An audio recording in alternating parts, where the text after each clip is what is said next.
virtual assistant business should you start?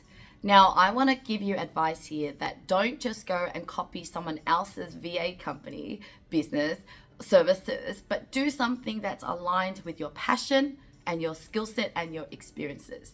So guys, in this video, I want to share with you a recent conversation I had with a mentee who said she wanted to grow her VA business. And when I looked at her website, I noticed that she offered a lot of things, everything. But then when I asked her if she knew how to do these things, she said, no, I will go and find someone. Do you know, have you ever done that before? No, I will find someone. So here's a problem. If you've never done it before and you don't know how to do it, it's going to be very hard for you to deliver that value and that quality work to the client. A lot of things that I offer at Outsourcing Angel, it's based on me knowing how to do it for myself or have worked with people to do it for me already. And so I know what it takes to do it. I know the process and I know who I need to hire. And so when I'm offering these services, I know with 100% guarantee that I can do this. So back in the days when I started my marketing agency offering website development, etc., it wasn't the first time I did a website. I actually built websites for myself already. I built tons of, websites because I had all these ideas. I had a mobile phone number idea. I had a find a coach idea, and I built websites already. And so when I built websites for people, I knew I could do it.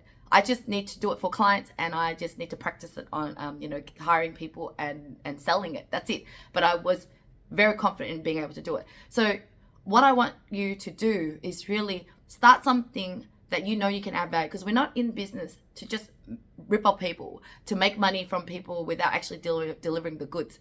But also the other point is that you can differentiate yourself from other businesses, because virtual assistant business is so broad.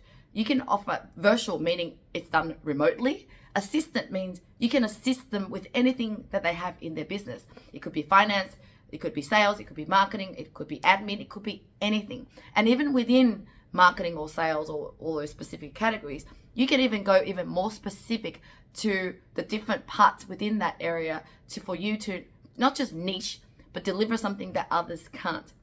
So what I told my mentee was, if you're starting new, have a look at who you've worked with in the past in your corporate job. So if you work for industries like construction or electricity or whatever it is, random industries that you've worked with, what was your role? What was your job description? What did you do? Within that job description, what did you do so well that your employer was really happy with you about? Now, imagine you taking that skill set and offering that skill set to more businesses in that industry. When you're doing marketing for them, or when you're talking to them, they will feel like you really understand them. So let's just say it was a construction company or industry. You might be able to start a VA business that offer general, all these VA work for them. And in your website, you're like, I know your pain point. I know what it's like to run your company, and I can take away all of this hassle and headache and time that it takes to do these work, and I have a team to be able to do it for you. But you will come out with more conviction, with confidence that you can do this for people. And then you will have a unique business that's different to mine, that's going to be different to other VA companies. And this is how you're going to succeed. So I'll give you an example. When I started my VA business, I didn't have this experience. And what I meant by that was when someone asked me, oh, can you hire someone from Vietnam who can speak Vietnamese, who can go and source products for me? And I said, yeah, sure. Because I thought, well, I can do anything because it's outsourcing, right? But I quickly realized how much I don't know where to find the people in Vietnam properly. I don't know how much to actually pay them. And I don't really know if they're going to do a good job, because I've never done that even for myself. And so I had to turn it down because it took so much time for me to figure things out, when my experience and skill set was around marketing assistant. And my understanding was in the Philippines, and so I ended up sticking to it. Other areas was I need someone that's very savvy with accounting and knows the Australian tax law. And at the beginning we said yes, but then when the work was being done, we feel like we couldn't add value to the client, because the client would be, maybe going, I'm not happy with my VA. And we're like, well, we're unsure if the VA is doing a good job because we can't validate.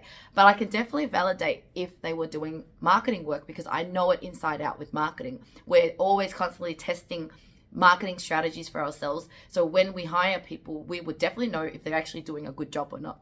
And so I realized that I'd rather stick to what I know and can actually truly feel like I can help the client if their VAs aren't working, or if the outcome isn't effective for them. I can actually give them advice because I know that topic, right? But if I'm offering something that I don't know because I copied from someone else, that someone else is offering, let's say engineering, accounting, all these things, and I'm like, oh yeah, I just add it all in and say I do that, but can I really do it? No, I can't. And it's going to create a lot of resistance and time that takes away from growing the business. Because if you can do what you do so well and you can hire the people to do it, then you can focus on just marketing and finding people to do it. But if you still figuring out how to even actually do the delivery, then you're gonna have no time for marketing at all. I guess I wanted to share with you to really find that sweet spot between your skill set, your experiences, what you love to do, and offer the service that you take for granted, that you think, oh, it's so easy, like I just do it without even looking and thinking. That's actually something that people would love to be able to pay you for, because you do it so well and easy that it's going to save them time and save them money and adds value to them. And when you figure that out, you can start a business on that. And you start it by finding the audience that you are familiar with and offering it for free in exchange for testimonial, maybe a portion sample of it. And then you might start introductory pricing. It might be cheaper than what you normally do, but start to build that confidence. Because at the beginning, sometimes you think that, oh, it's so easy, why would someone pay me for that? But you don't realize how valuable it is.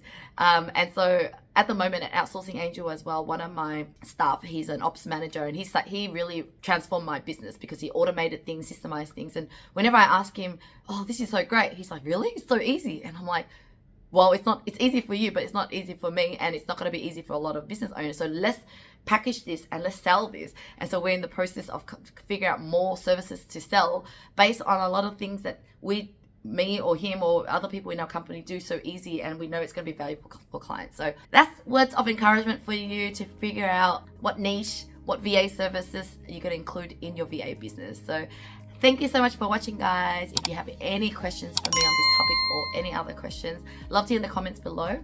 Otherwise, I will see you again in the next video.